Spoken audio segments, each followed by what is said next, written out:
सबसे पहले तो आप सभी पत्रकार साथियों का हार्दिक स्वागत है। हरियाणा विद्यालय शिक्षा बोर्ड की 2025-26 सत्र की जो परीक्षाएं 25 फरवरी 2026 से आरंभ हुई थी, आज 1 अप्रैल 2026 को सफलतापूर्वक समापन हो गया है। और जैसा कि आप और हम सभी इस बारे में अच्छी प्रकार से ऑब्जर्व कर चुके हैं, अनुभव कर चुके हैं कि जितनी शांतिपूर्वक परीक्षाएं इस बार माननीय मुख्यमंत्री महोदय और माननीय शिक्षा मंत्री महोदय की जो जीरो टॉलरेंस की पॉलिसी है, बिल्कुल उसी के आधार पर हुई हैं। ऐसी मेरे अपने संज्ञान में यह बात आई है कि बोर्ड के इतिहास में पहले इतनी शांतिपूर्वक सफलतापूर्वक परीक्षाएं कभी नहीं हुई हैं। तो इसके लिए डिस्ट्रिक्ट एडमिनिस्ट्रेशन का मैं सभी हरियाणा विद्यालय शिक्षा बोर्ड के कर्मचारियों और अधिकारियों की तरफ से हार्दिक आभार व्यक्त करता हूं। माननीय मुख्यमंत्री महोदय और माननीय शिक्षा मंत्री महोदय का आभार व्यक्त करता हूं कि उनके सफल मार्ग निर्देशन में और जिस प्रकार से 25 फरवरी को सुबह 9 बजे माननीय मुख्यमंत्री महोदय ने डिस्ट्रिक्ट एडमिनिस्ट्रेशन को और सभी जिला मुख्यालयों में पुलिस सुपरिटेंडेंट्स को निर्देश दिए, वो वास्तव में बहुत ही सराहनीय है। और पूरे मैं तो ये कहूँगा कि भारतवर्ष में शायद ही इतनी शांतिपूर्वक परीक्षा कोई बोर्ड करवाने में सफल होता हो जितनी इस बार हरियाणा विद्यालय शिक्षा बोर्ड की परीक्षाएं संपन्न हुई हैं। यदि इस मेरी बात को मैं तर्क संगत रूप में या प्रामाणिकता के रूप में बताना चाहूँ तो यहाँ मैं कुछ तथ्य सामने रखना चाहता हूँ। सीनियर सेकेंडरी की परीक्षाएं 25 फरवरी से 1 अप्रैल तक चली हैं। इसी प्रकार से सेकेंडरी की जो परीक्षाएं 26 फरवरी से 20 मार्च तक, वैसे जो मुख्य प्रश्न पत्र थे वो 16 मार्च को ही सेकेंडरी की परीक्षाएं संपन्न हो चुके थे। इसी प्रकार सीनियर सेकेंडरी की 24 मार्च को ही मुख्य जो परीक्षा थी हिंदी के प्रश्न पत्र की, वो आखिरी परीक्षा थी। उसके बाद कुछ थोड़े एडिशनल जो परीक्षाएं थी वो बची थी। 1433 परीक्षा केंद्र लगभग 5,71,767 परीक्षार्थियों के लिए पूरे हरियाणा राज्य में बनाए गए थे, जिसमें अलग अलग से यदि मैं बताना चाहूँ तो 2,95,748 परीक्षार्थी सेकेंडरी यानी 10वीं कक्षा के थे और 2,70,663 सीनियर सेकेंडरी यानी +2 कक्षा के परीक्षार्थी इस बार अपीयर हुए थे। इसके साथ साथ 5,356 परीक्षार्थी DLED परीक्षा के जो थे उसके लिए अपीयर हुए थे और कुल 325 प्रभावी उड़न दस्ते पूरे प्रांत में मुस्तैदी से अपनी ड्यूटी कर रहे थे, जिनका मुख्य कार्य परीक्षा केंद्र के अंदर किसी प्रकार की कोई अनियमितता ना हो, परीक्षा की शुचिता और पवित्रता भंग ना हो, उसके लिए लगातार काम कर रहे थे। और हरियाणा विद्यालय शिक्षा बोर्ड में जो हमारा कंट्रोल रूम, जहां अभी हम ये प्रेस कॉन्फ्रेंस चल रही है, ये हमारा कंट्रोल रूम है। हमारे कर्मचारी और अधिकारी 24 घंटे तक लगातार 24/7 यानी यहाँ काम कर रहे हैं और हर प्रकार के दिशा निर्देश, जैसे किस परीक्षा केंद्र पर किस फ्लाइंग को जाना है, किस प्रकार से कहाँ एक्शन लेना है, सारे यहाँ से बाकायदा निर्देश भी साथ साथ में जारी किए जा रहे थे। इसके साथ साथ इन परीक्षाओं में नकल के लगभग 387 केस टोटल बने हैं। हालांकि अपेक्षाएं तो माननीय मुख्यमंत्री महोदय, माननीय शिक्षा मंत्री महोदय की यह थी कि एक भी केस ना हो, इतनी दृढ़ता के साथ हम, इतनी निष्ठा के साथ हम अपनी ड्यूटी दें। इसके बावजूद भी जब 6 लाख के करीब परीक्षार्थी परीक्षा में बैठते हैं तो कहीं ना कहीं छोटी मोटी चूक रह जाती है। यह कोई केस इस प्रकार के नहीं है कि मतलब जिसमें हमें, यदि धारा की बात करूँ भाई 32, 34, 38 हमारी इस प्रकार से परीक्षा की धाराएं होती हैं, कुछ एक नॉर्मल है। जैसे मतलब मान लीजिए आगे पीछे बच्चा देख रहा है, हिल डुल रहा है, थोड़ा जिसमें शक है, तो ज़्यादा सीरियस गंभीर मामले यानी इसमें भी नहीं है। इसके अलावा 103 जो केस इनमें से हैं, जो मैंने 387 आपको बताए हैं, वह सेकेंडरी कक्षाओं के यानी 10वीं कक्षा के परीक्षार्थियों के सिर्फ 103 केस हैं और जबकि सीनियर सेकेंडरी के 284 केसेस टोटल बने हैं। और इसके अलावा 7 केंद्र अधीक्षक इस परीक्षा के दौरान, पूरी परीक्षा के दौरान रिलीव किए गए हैं, जिसमें छोटी मोटी अनियमितताएं जहां कहीं ऐसा अनुभव किया गया कि कहीं कोई ढील परीक्षा केंद्र में केंद्र अधीक्षक के स्तर पर ना हो, उनको रिलीव किया गया है। 2 उप केंद्र अधीक्षक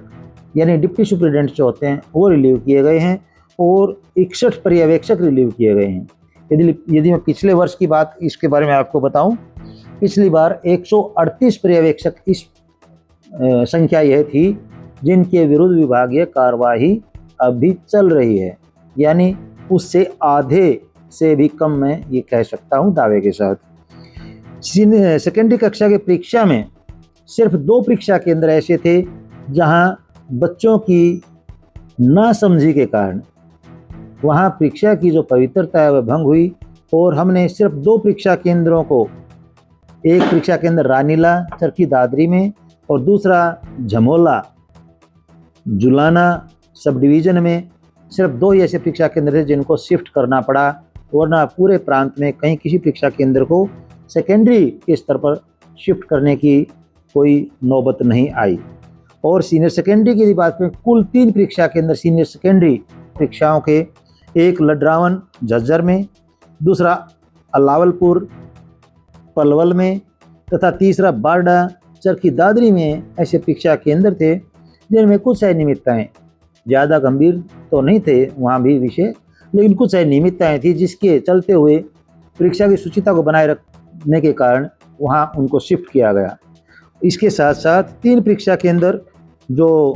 रानीला चरखी दादरी जमोला जींद और लड्रावन झज्जर, यही ऐसे जिनको शिफ्ट किया है, बाकी में और किसी में शिफ्ट करने की भी आवश्यकता नहीं पड़ी, सिर्फ वहाँ परीक्षा जो थी वो दोबारा से करवाई गई है। अब इसमें मैं अभी इसमें एक कंपैरेटिव स्टेटमेंट और बीच में देना चाहूँगा, क्षमा चाहूँगा, इसके बाद में दूसरे पॉइंट पर आपका जो क्वेश्चन है उस पर आता हूँ। यदि हम एक तुलनात्मक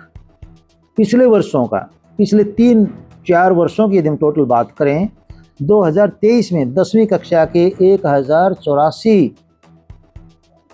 केस जो है नकल के बने थे, 12वीं के 1427 केस बने थे, यानी कुल 2511 केस अनुचित साधन पर योग के बने थे। इस बार जैसे मैंने पहले भी आपको बताया है, यह यदि संख्या में एक बार रिपीट करना चाहूँ, सिर्फ 103 मामले सेकेंडरी और 284 सीनियर सेकेंडरी के हैं। 2024 में 10वीं कक्षा में सेकेंडरी में 600 केस अनुचित साधन के जो थे वो बने थे और 505 केस अनुचित साधन के सीनियर सेकेंडरी यानी 12वीं कक्षा के स्तर पर बने थे। तो यह भी 1105 टोटल संख्या इनकी थी। और तीसरे 2025 की बात यदि हम करें, पिछले वर्ष की बात यदि हम करें, थोड़ी सी अनियमितताएँ शुरू की 2-3 परीक्षाओं में हो गई थी, वहाँ 269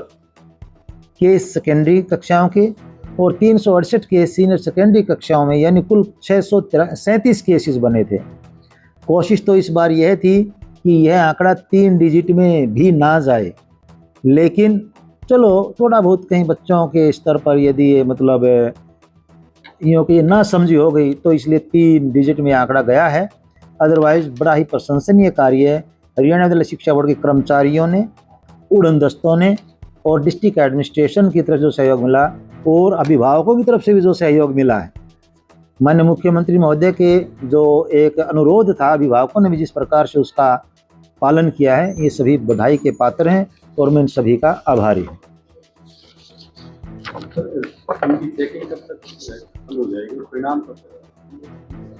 बिल्कुल सही क्वेश्चन है, एक्सपेक्टेड क्वेश्चन है वैसे भी, क्योंकि जब परीक्षा हो जाती है तो परीक्षा के बाद अनायास ही दिमाग में यह बात आती है परीक्षा परिणाम कैसा रहेगा, कब आ जाएगा, और बच्चों को इसकी बड़ी यूँ कहिए कि उत्सुकता रहती है। तो जहाँ तक सवाल अंकन कार्य का है, वह 2 अप्रैल से यानी कल से अंकन कार्य का जो हरियाणा विद्यालय शिक्षा बोर्ड की तरफ से काम है शुरू कर दिया गया है। आंसर शीट्स सभी अंकन जो केंद्र वहाँ भिजवा दी गई हैं। 10वीं कक्षा के लिए कुल 75 इवेलुएशन या यूँ कहिए अंकन केंद्र बनाए गए हैं पूरे राज्य में, जो कि जिला स्तर पर और उपमंडल स्तर पर ये आवश्यकता अनुसार परीक्षा केंद्र अंकन केंद्र बनाए गए हैं। इसमें खास इस बात का ध्यान रखा गया है कि जो परीक्षक हैं अंकन कार्य में, जो स्टाफ ड्यूटी पर जाएगा, उनको ज़्यादा असुविधा अपने अंकन केंद्र तक जाने में ना हो। और कुल सेकेंडरी कक्षाओं के लिए 6969 परीक्षक जो इन अंकन केंद्रों पर अपना कार्य बड़ी निष्ठा के साथ अपेक्षित है करेंगे और बच्चों का जो इवैल्यूएशन है उसको पूरा करेंगे। यदि सीनियर सेकेंडरी कक्षाओं की बात करें, कुल 52 परीक्षक को अंकन केंद्र जो हैं यानी उत्तर पुस्तिकाओं को जांचने का कार्य वो किया जाएगा और इसमें 5009 जो परीक्षक हैं उनकी नियुक्ति की गई है। और यदि अब बात करें कि कब तक पूरा हो जाएगा, जैसे आपने क्वेश्चन में पूछा, अप्रैल 2 से सेकेंडरी का और अप्रैल 3 से यानी परसों, यूँ कहिए शुक्रवार से सीनियर सेकेंडरी कक्षाओं का अंकन कार्य शुरू हो जाएगा और यह 24 अप्रैल तक संपन्न होने की संभावना है। यदि कहीं कोई थोड़ी बहुत इसमें आवश्यकता पड़ती है तो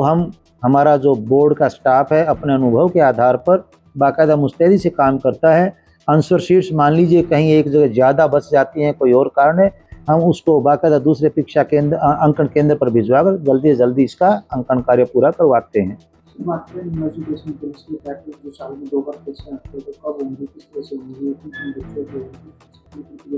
बिल्कुल सही क्वेश्चन आपका यह है। हरियाणा विद्यालय शिक्षा बोर्ड न्यू एजुकेशन पॉलिसी को काफ़ी पहले से अडॉप्ट कर चुका है और जैसे 2 बार परीक्षा का प्रावधान इसमें दिया गया है, उसका उद्देश्य बच्चे के ऊपर जो परीक्षा का एक साइकोलॉजिकल प्रेशर है वो दूर करना है। क्योंकि परीक्षा अपने आप में शब्द ही ऐसा है, इसके नाम से ही दिमाग में कुछ इस टाइप के हार्मोन्स रिलीज होना शुरू हो जाते हैं जहां आदमी स्ट्रेस में आ जाता है, साइकोलॉजिकली डिप्रेशन यानी प्रेशर फील करता है, क्योंकि परफॉर्मेंस प्रेशर होता है। और माननीय प्रधानमंत्री महोदय भी समय समय पर परीक्षार्थियों के लिए या विद्यार्थियों की परीक्षा पर चर्चा बिल्कुल इसी उद्देश्य से करते हैं। और उसी बात को ध्यान में रखते हुए हरियाणा विद्यालय शिक्षा बोर्ड ने पहले ही यह घोषणा की थी कि परीक्षार्थी किसी भी प्रकार के दबाव में ना आएँ। उनके लिए हरियाणा विद्यालय शिक्षा बोर्ड ने प्रावधान किया है कि आप 3 विषयों में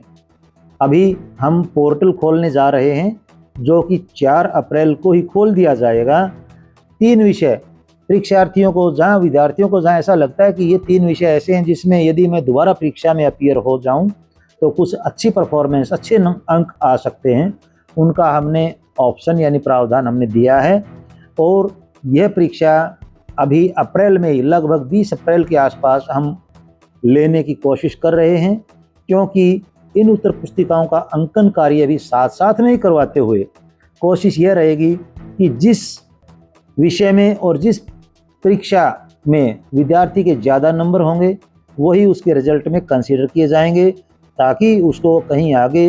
उच्च शिक्षा के लिए एडमिशन लेने में कहीं कोई दिक्कत ना आए। और जैसा कि परीक्षा परिणाम की बात है, हरियाणा विद्यालय शिक्षा बोर्ड इसके लिए पूरी तरह से अपने अनुभव को और अपनी जो एफिशिएंसी है उसको यूटिलाइज करता है और हम कोशिश करेंगे 15 मई तक सीनियर सेकेंडरी कक्षाओं का परीक्षा परिणाम हम घोषित कर दें। और क्योंकि सीनियर सेकेंडरी के जो परीक्षार्थी हैं, विद्यार्थी हैं, उनको आगे उच्च शिक्षा के लिए अपने करियर के बारे में फैसला भी करना होता है, उच्च शिक्षण संस्थानों में एडमिशन भी लेना होता है। उसके बाद विद इन 3 और 4 डेज और 1 वीक सेकेंडरी कक्षाओं का भी परीक्षा परिणाम यानी 10वीं का भी घोषित कर दिया जाएगा।